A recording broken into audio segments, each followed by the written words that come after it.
My family had a saying about Olive Garden that contains the N-word. Do you think you grew up in a racist environment? That your father was inherently racist? If you want to go after families, we can play that game. Your family's greenlit then too, Piers. Fuck you and your family.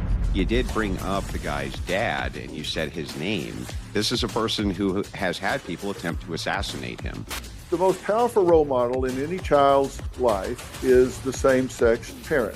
You, I think, are the only interviewer so far to really hold Nick Fuentes accountable. Say what you want about him. He's extremely smart, an incredibly talented communicator, and very well read. The reason he has attracted a lot of attention is because he's speaking to the anger and frustration, a lot of which is valid.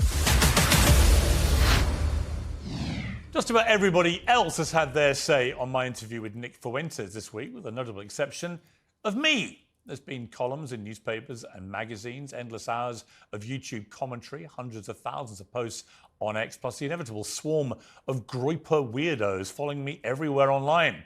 All of that was to be expected. Fuentes is highly controversial and increasingly influential, which is why I invited him on in the first place. What I didn't really expect was the frenetic and compulsive pearl clutching from Fuentes and his troll army, who ironically accused me of doing exactly the same thing during the interview.